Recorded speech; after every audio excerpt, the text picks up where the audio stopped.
kids led the way into the woods. The snow that had come the night before was falling steadily as we followed the path that started between the school and the old town hall. They were skipping merrily in front of me, tummies full of gingerbread and cocoa, eyes full of the joy of seeing the freshly fallen snow. I felt a pang of joy myself, and then sorrow at the thought of all that childish joy now being a thing of the past for me. "Come on, Dad, it's not far." They leapt blithely over the stream and ran between the snow-covered trees, veering just off the track and deeper into the forest of evergreens.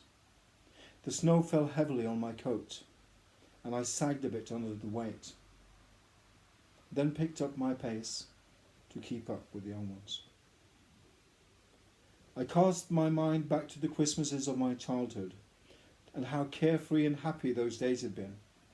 I thought back at my own joy, skipping and dancing through the woods, my old dad barely being able to keep up, but still smiling at me every time I looked back at him. My tummy full of sweet, sweet cocoa and spicy gingerbread. My, how that gingerbread had tasted. My taste buds seemed more subdued now, not able to fully appreciate the full flavours of my childhood. I remembered the sight of the woods covered in a thick white blanket, of the massive trunks of firs bowing under the weight of their new glorious coats.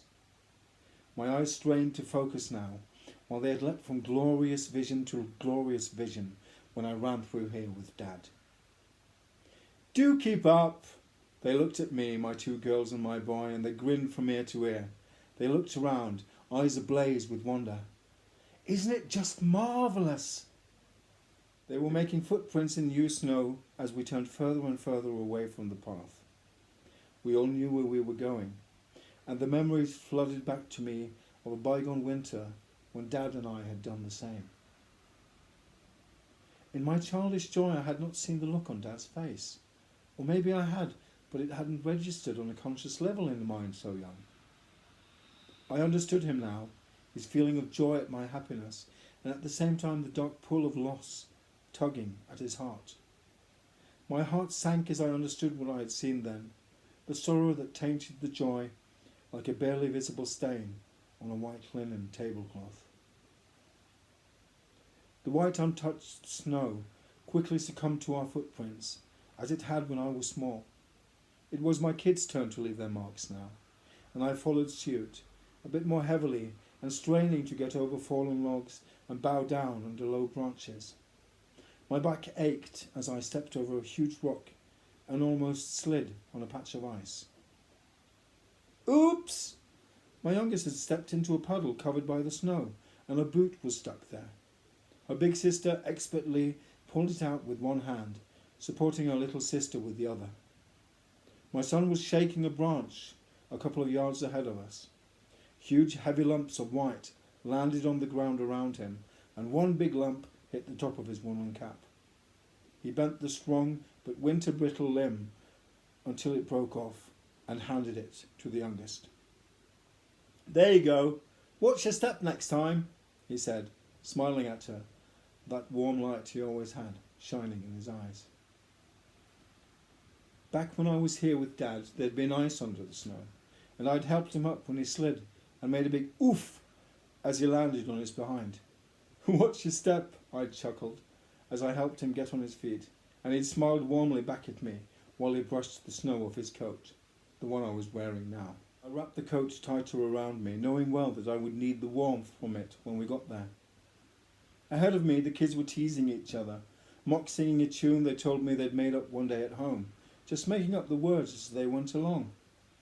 I knew well that they hadn't made it up, that it was the same tune I'd sung for Dad, and I knew what the words meant. They filled me with equal amounts of joy and sorrow, as I longed for a time long gone. Up ahead was the clearing, and they cheered as we reached the hill above it, and saw the stone circle bathed in the first sunlight of the day. The clouds had cleared away when we were going through the woods, and the sky was a pale blue, the crisp icy blue of midwinter. "When you're ready, Dad," my oldest said as I sat down in the middle of the circle. I passed my coat to her and whispered, You're the oldest. You're up next. She smiled knowingly, and I smiled back, with a lump in my throat. I thought back at Dad's smile, and it all made so much sense now. The memories flooded through me and merged with those of Dad, Grandad, and all those who had gone before me. As my children left, I sang the song, the words coming to me from ages past, from generations past. I let it ring out from my place in the middle of the stone circle, out in the clearing and into the quickly darkening woods, where I thought I could hear my children answer me in the same song as they made their way back home.